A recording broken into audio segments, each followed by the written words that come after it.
We are seeing real change happen in this country, y'all. New York City has a new mayor. Democratic Socialist Zohran Mamdani is showing what his vision for the future will look like as the lead executive in New York City. My name is Mason. You've probably seen me debate big figures like Ben Shapiro or Charlie Kirk on the right, and now I'm partnering with COURIER to bring you the latest news of the day. When people call Zohran a movement politician, it's not just about populist ideology. It's about who is being organized, what power structures look like, and how somebody in a position of power is going to utilize public will to demand things from elected officials. Most mayors treat elections as the end of public participation. After somebody is elected to office, they're the ones that are deciding the decisions behind closed doors without public engagement, and people just have to see the results of those decisions being made. But Zoran opening up an office of mass engagement signals that he is going to use people in order to make this political agenda a reality. He's not just going to be enforcing it from a top down approach. He wants people to participate at hearings. He wants people to write letters to their city council members. He wants them to write it to their state assembly. Whatever is required to get this vision across is going to be more than just the individual Zohran Mamdani. It's going to be New Yorkers who demand that change. And he is utilizing himself as the catalyst for that mass organizing. This is the exact same way that Zoran won his election against Andrew Cuomo. And he didn't win or get the nomination on his charisma alone. He did it by organizing in specific communities. He did it by knocking on as many doors as possible. He did it by garnering the energy of volunteers, over 100,000 volunteers in the city of New York, in order to push his campaign to victory. Not Zoran himself, but the vision of his campaign. And that affordability is exactly what Zoran is trying to implement within the administration itself. The rent freeze was one of the most echoed slogans by his supporters across the country, not even just in New York City. He's shown that some of the best ways that he is going to prioritize housing is by making people like Dina Levy, housing commissioner, who has a long history organizing tenants and actually delivering on affordability, and also launching a citywide rental ripoff initiative, which basically in every borough is going to help litigate against rental ripoffs. Let's hear him speak about that. We will hold these rental ripoff hearings across all 5 boroughs within the first 100 days of this administration. New Yorkers will be invited to participate and to share the realities that animate their daily lives. I want these hearings to expose the ugly underbelly of our city.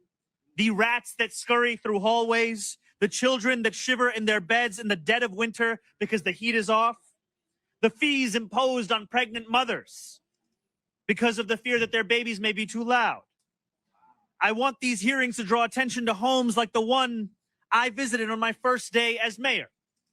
Homes where you can peel flimsy tiles off the walls. Homes where the pipes drip and rust. Homes where roaches scuttle across the floor. Homes where when you ask the tenant who lives there, when did this issue begin? They tell you it was when their oldest born was just a few years old. And when you ask them of their age today, they say it's more than 20 years old. I want New Yorkers who have long been ignored by their landlords to finally be heard by our city government. Now, Zoran is showing that you can't just have rhetoric that sounds nice. You have to actually deliver on your promises. And him specifically calling out landlord power in New York City is something that is so unique to modern day politics. Instead of just pretending that we need more private development or that we need more landlords in order to increase supply, we also need to make sure that the political will of the city's administration needs to prioritize those that are being harmed the most, which are the tenants that are victims of failure infrastructure, that are victims of landlords seeking profit instead of actually quality housing.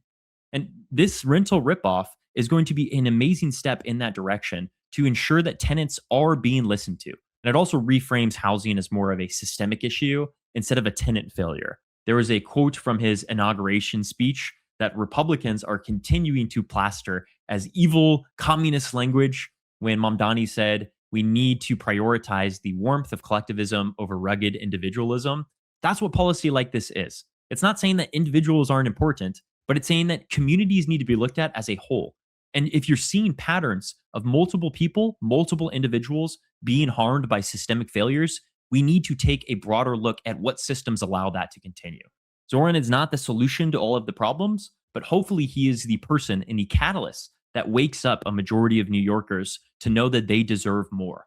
There are so many powers and interests that are fighting to make sure that Zoran's administration does not succeed. That includes oligarchic interests, it includes establishment politicians who want to go back to an old guard of symbolic political virtue as opposed to tangible affordability results. One of the most powerful interests is Pinnacle Realty, which is a landlord that historically has had tens of thousands of complaints filed against them. These are complaints for untreated roach infestations, lack of proper infrastructure, or substandard quality of living conditions. Pinnacle Realty is currently in bankruptcy proceedings, which normally protects landlords from having to pay the fines that they owe to tenants and always delays the relief that those tenants need. And the city itself, right now, is specifically focusing on intervening directly in these bankruptcy cases to get the relief to tenants that they deserve. The goal is really to recover all of this money from unpaid fines and penalties, and we'll push that to ensure that the tenant claims aren't just wiped out while landlords and creditors get paid first.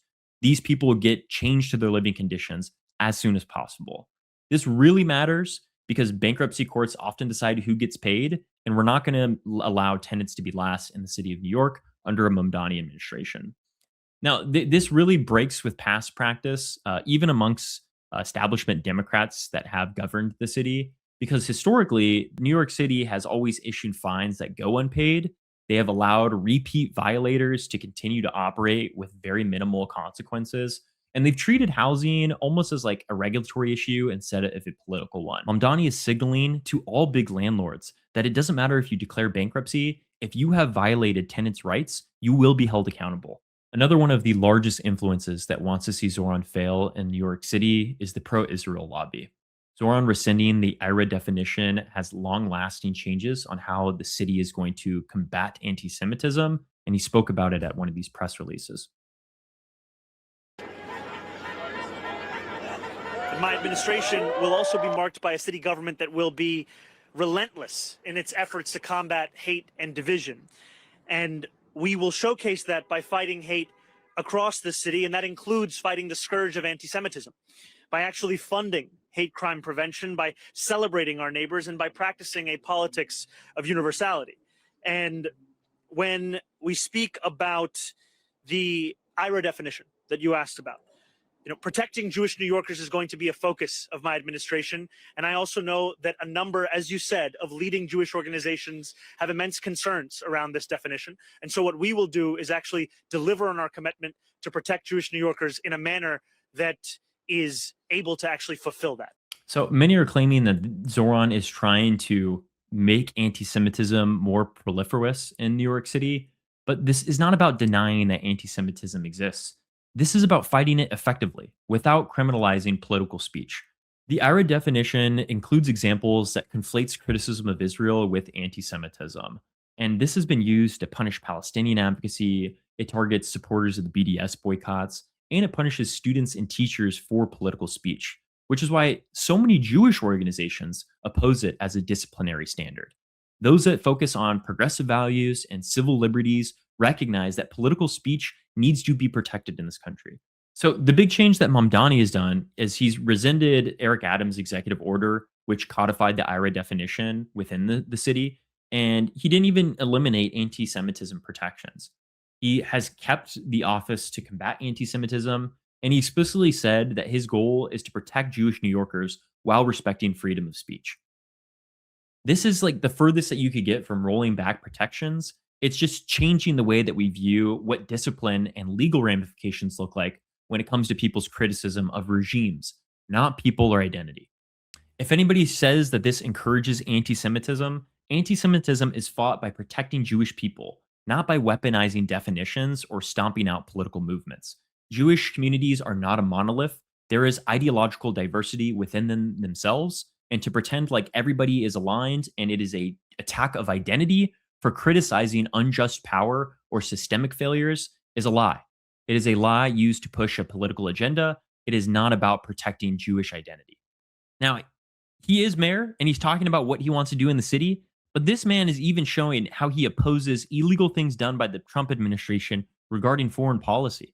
Here's Zohran speaking specifically about the invasion of Venezuela. I called the president and spoke with him directly to register my opposition to this act and to make clear that it was an opposition based on being opposed to a pursuit of regime change, to the violation of federal international law, and a desire to see that be consistent each and every day. And what was his response to you in that conversation? I registered my opposition, I made it clear, and we left it at that. Mayors typically are focused on the local government problems that affect their city and constituents. For a mayor of New York City to call the president of the United States to voice opposition to an international affair shows that Zohran recognizes that he's a unique figure on the progressive movement. Many are looking to him to be a leader of affordability, of a new version of progressive politics within the Democratic Party, and he needs to deliver for those people and show that he's going to be one of the strongest opposition or opposing forces towards Donald Trump. It's not a question of whether or not he's going to do things differently, because he clearly is. It is really a question of whether he can survive the political backlash that is culminating around his ideology. Establishment figures left and right will be pushing to keep the status quo.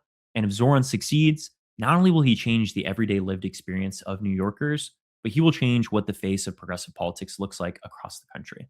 So I'm really excited to see him show what's possible in this country.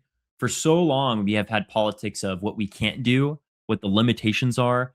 And while Zohran's not going to get everything done on his agenda, his political will and his vision for a better future is what motivates people to participate in politics.